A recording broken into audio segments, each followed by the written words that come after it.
आकाशवाणी गोरखपुर से प्रादेशिक समाचार।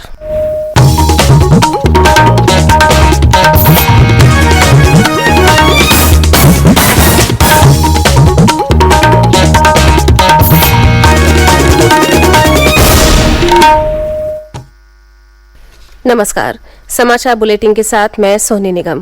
पहले मुख्य समाचार। गृह मंत्री अमित शाह ने सहारनपुर में मां शाकुंभरी देवी विश्वविद्यालय की आधारशिला रखी। कहा, भाजपा सरकार ने प्रदेश में माफियाओं को खत्म कर कानून का शासन स्थापित किया। केंद्रीय सूचना एवं प्रसारण मंत्री अनुराग सिंह ठाकुर और मुख्यमंत्री योगी आदित्यनाथ आज गोरखपुर में दूरदर्शन केंद्र के अर्थ स्टेशन और आकाशवाणी के 3 FM स्टेशन का करेंगे लोकार्पण। मुख्यमंत्री योगी आदित्यनाथ ने 12 लाख से अधिक विद्यार्थियों को छात्रवृत्ति ऑनलाइन हस्तांतरित की। कहा, इसी महीने शुरू होगा स्मार्टफोन और टैबलेट का वितरण। और पश्चिमी उत्तर प्रदेश के कई जिलों में हल्की बूंदाबांदी होने से बढ़ी ठंड।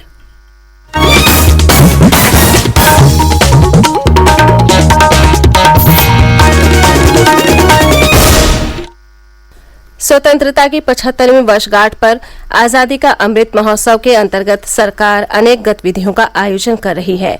इसी क्रम में प्रादेशिक समाचार एकांश आकाशवाणी गोरखपुर ने विशेष प्रश्नोत्तरी कार्यक्रम शुरू किया है। इसके तहत हर सप्ताह बृहस्पतिवार को प्रादेशिक समाचार बुलेटिन में श्रोताओं से देश के स्वाधीनता संग्राम और उसके गौरवशाली इतिहास पर एक प्रश्न पूछा जाता है।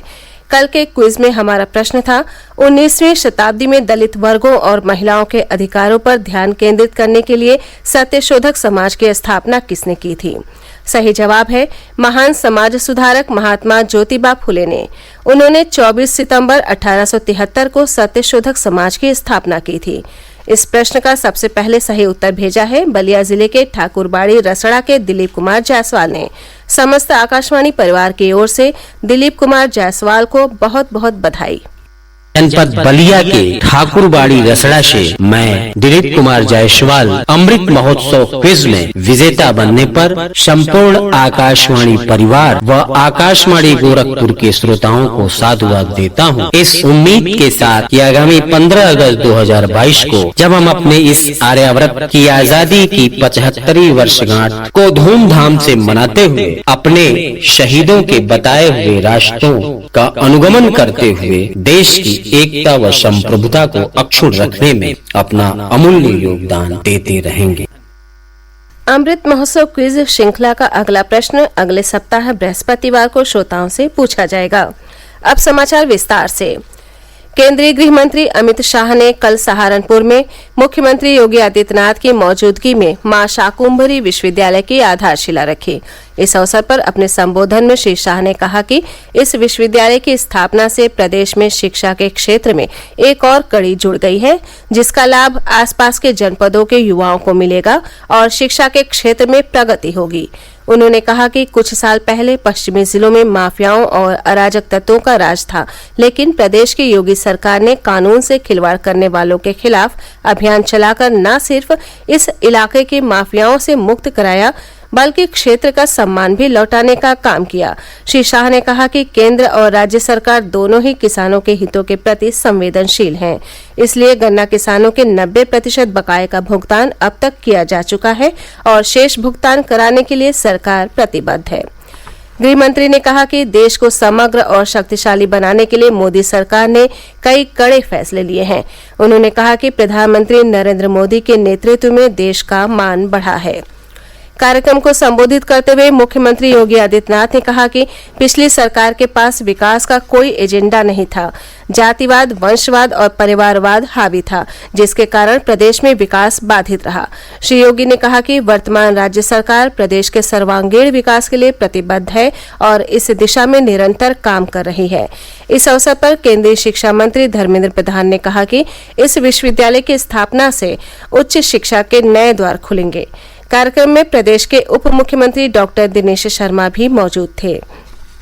मां शाकुंभरी विश्वविद्यालय सहारनपुर जिले की तहसील सदर के पुआरका गांव में करीब 50.5 एकड़ क्षेत्रफल में बनाया जाएगा। इसके निर्माण के लिए पहले चरण में 92 करोड़ से अधिक रुपए की धनराशि मंजूर कर ली गई है। विश्वविद्यालय के क्षेत्राधिकार में सहारनपुर, शामली और मुजफ्फरनगर जिलों को शामिल किया गया है। इन तीनों जिलों के 264 महाविद्यालय इस विश्वविद्यालय से संबद्ध किए गए हैं। केंद्रीय सूचना एवं प्रसारण मंत्री अनुराग सिंह ठाकुर और मुख्यमंत्री योगी आदित्यनाथ आज गोरखपुर दूरदर्शन केंद्र के अर्थ स्टेशन का लोकार्पण करेंगे। इसके साथ ही वे इटावा, लखीमपुर खीरी के गदनिया और बहराइच के नानपारा में 10-10 किलोवाट के नवनिर्मित आकाशवाणी के 3 FM स्टेशन का भी वर्चुअल माध्यम से उद्घाटन करेंगे। इस अवसर पर गोरखपुर सदर सांसद रवि किशन, आकाशवाणी के प्रधान महानिदेशक N वेणुधर रेड्डी, दूरदर्शन के महानिदेशक मयंक अग्रवाल और आकाशवाणी व दूरदर्शन के कई वरिष्ठ अधिकारी उपस्थित रहेंगे। ब्यौरा हमारे संवाददाता से। करीब 7 करोड़ रुपए की लागत से बना ये अर्थ स्टेशन उत्तर प्रदेश में दूरदर्शन का दूसरा अर्थ स्टेशन होगा। इसके शुरू हो जाने के बाद स्थानीय स्तर पर तैयार कार्यक्रमों का प्रसारण डीटीएच के माध्यम से पूरे विश्व में हो सकेगा। अभी तक ये सुविधा केवल दूरदर्शन केंद्र लखनऊ के पास उपलब्ध थी। गोरखपुर में अर्थ स्टेशन शुरू होने का सबसे अधिक फायदा स्थानीय भोजपुरी कलाकारों को होगा, जो लंबे समय से इसकी मांग कर रहे थे। आकाशवाणी के जिन 3 FM स्टेशन का आज वर्चुअल माध्यम से उद्घाटन होगा, वो इटावा, लखीमपुर खीरी और बहराइच जनपदों में हैं। इन FM स्टेशन के शुरू होने से आकाशवाणी की पहुंच अब और अधिक श्रोताओं तक होगी। भारत नेपाल सीमा पर स्थित बहराइच और लखीमपुर खीरी के FM स्टेशन इस पूरे क्षेत्र में आकाशवाणी की पहुंच को और बेहतर बनाएंगे। आदित्य शुक्ला, आकाशवाणी समाचार, गोरखपुर। प्रादेशिक समाचार आप आकाशवाणी गोरखपुर से सुन रहे हैं। ये समाचार बुलेटिन हमारे YouTube channel AIR news Gorakhpur और ट्विटर हैंडल AIR न्यूज_GKP पर भी उपलब्ध है। मुख्यमंत्री योगी आदित्यनाथ ने कल प्रदेश के 12,17,000 से अधिक छात्र छात्राओं को 458 करोड़ रुपए से अधिक की छात्रवृत्ति ऑनलाइन हस्तांतरित की। इस अवसर पर श्री योगी ने कहा कि कोरोना महामारी के कारण पिछले कुछ वर्षों में विद्यार्थियों की पढ़ाई प्रभावित हुई है और अधिकतम समय कक्षाओं का संचालन ऑनलाइन किया गया। उन्होंने कहा कि इसी को देखते हुए उनकी सरकार ने अध्ययनरत स्नातक और परास्नातक के छात्र छात्राओं को स्मार्टफोन और टैबलेट वितरित करने का निर्णय किया है। श्री योगी ने कहा कि इसी महीने छात्र छात्राओं को टैबलेट और स्मार्टफोन वितरण का कार्य शुरू हो जाएगा। मुख्यमंत्री ने कहा कि उनकी सरकार ने पूर्ववर्ती सरकार की तुलना में 40 लाख से अधिक विद्यार्थियों को छात्रवृत्ति से जोड़ा है।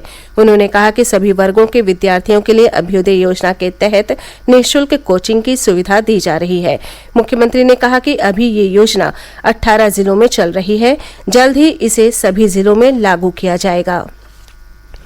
पश्चिमी उत्तर प्रदेश के कई जिलों में पिछले 24 घंटों के दौरान बूंदाबांदी होने से ठंड बढ़ गई है। संभल, हापुड़ और राष्ट्रीय राजधानी क्षेत्र के आसपास के स्थानों पर हल्की बूंदाबांदी दर्ज की गई। वहीं पहाड़ी इलाकों में बर्फबारी होने से आने वाले दिनों में मैदानी क्षेत्रों में ठंड बढ़ने का अनुमान है।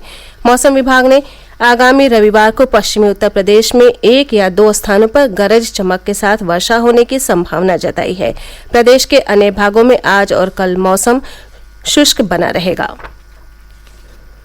प्रादेशिक समाचार एकांश आकाशवाणी लखनऊ ने कल से यूपी की बात आकाशवाणी के साथ शीर्षक से कार्यक्रमों की एक विशेष श्रृंखला का प्रसारण शुरू किया है। इस श्रृंखला में विगत 5 वर्षों के दौरान केंद्र और राज्य सरकार द्वारा प्रदेश में संचालित अनेक कल्याणकारी योजनाओं के माध्यम से प्रदेश के लोगों के जीवन स्तर में आए सुधार की जानकारी जन सामान्य तक पहुंचाई जा रही है। 10 मिनट के इस कार्यक्रम का प्रसारण सप्ताह में प्रत्येक मंगलवार, बृहस्पतिवार और शनिवार को शाम 7:45 से 7:55 तक आकाशवाणी लखनऊ के प्राइमरी चैनल 747 किलोहर्ट्ज पर किया जा रहा है। ये कार्यक्रम न्यूज ऑन AIR ऐप पर भी उपलब्ध है। अंत में मुख्य समाचार एक बार फिर। गृह मंत्री अमित शाह ने सहारनपुर में मां शाकुंभरी देवी विश्वविद्यालय की आधारशिला रखी। कहा, भाजपा सरकार ने प्रदेश में माफियाओं को खत्म कर कानून का शासन स्थापित किया। केंद्रीय सूचना एवं प्रसारण मंत्री अनुराग सिंह ठाकुर और मुख्यमंत्री योगी आदित्यनाथ आज गोरखपुर में दूरदर्शन केंद्र के अर्थ स्टेशन और आकाशवाणी की 3 FM स्टेशन का करेंगे लोकार्पण। मुख्यमंत्री योगी आदित्यनाथ ने 12 लाख से अधिक विद्यार्थियों को छात्रवृत्ति ऑनलाइन हस्तांतरित की। कहा, इसी महीने शुरू होगा स्मार्टफोन और टैबलेट का वितरण। और पश्चिमी उत्तर प्रदेश के कई जिलों में हल्की बूंदाबांदी होने से बढ़ी ठंड। इसी के साथ ये समाचार बुलेटिन समाप्त हुआ। नमस्कार।